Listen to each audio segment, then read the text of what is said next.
Hey everybody, Wes here for Thursday's workout. We are taking a break from some of those hard hitters and we're gonna have a quality workout day. That being said, these movements aren't the easiest, especially when we get to this post-workout strength. Let's talk first about the workout. We have 3 rounds for quality. We're gonna start with a 400-meter run, a little bit on the slower side than what we might see during a normal workout. So as long as we can get that run done in about 2:15, that's gonna be the goal. So most will be able to do that. We can always scale this back to a 300 or sub out if we need to. We then go to 100 meters, single arm, kettlebell suitcase carry. So pick a moderate kettlebell weight that you like for that. In the warm up, you're gonna work on some single arm deadlifts, but we're picking that kettlebell up from the side without shifting too much. So then as we pick it up, we set our shoulder down and back, and then we can carry out for that 100. When we come back in, we can leave this by the door. Well, maybe leave it on the door for your first one. When your second one, you're gonna come in, you're gonna do your kettlebell slides. So after you come in on the first one, you'll go into your V-ups. We have 30 alternating V-ups.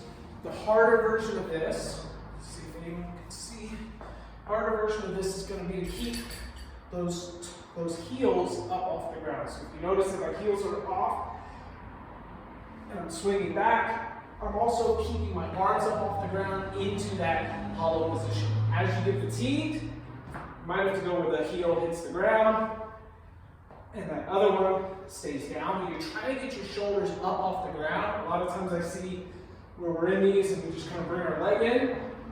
We're not really getting that core involved as much as we need to, so think about sitting those shoulders up every time you reach.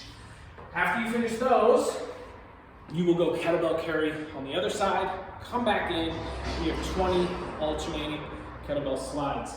This is similar to our dumbbell slide.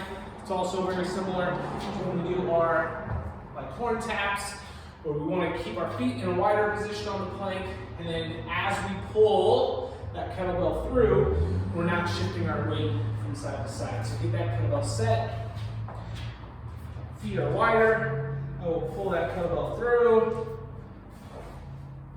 It starts from behind one hand, and I pull across, under and across to get it set up. Okay, so we have 3 rounds there for that. For the post-workout strength, 2 to 3 sets. We got some different movements here. So you first start with 10 on each side of a single leg kettlebell RDL.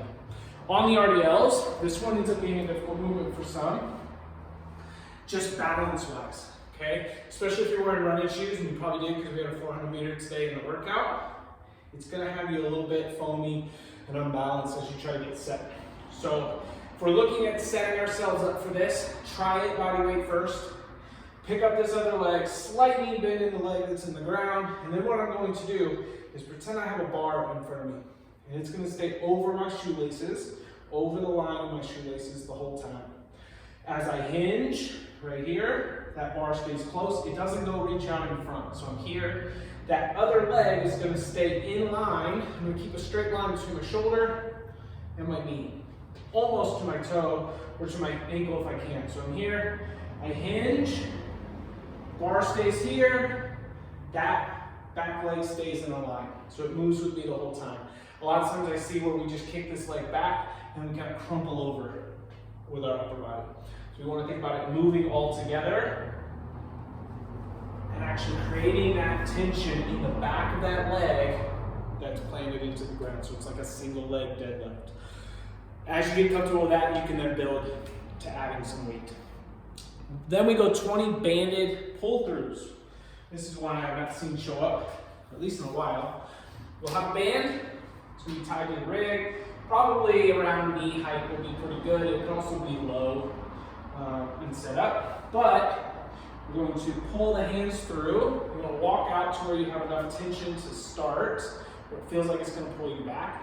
We're working on the hinge motion. So let that band pull through as you hinge. I'm going to feel that tension. And then as I come to stand up, squeeze the glutes. Make sure you're pulling that band and standing all the way up. If when you pull through, when you bend or hinge down, it's soft. We want to make sure we step down. We have enough tension at the start of the movement to then stand all the way up and squeeze. Okay. You're going to feel that in the back of those legs. on all those movements right there. Then, this one's a little bit different too. 20 seconds of a single leg wall sit. I'm gonna show you how we can get set up for this one. The main key will be start with your feet closer together than normal. Okay, so when you get set up for that wall sit, start with your feet a little bit closer.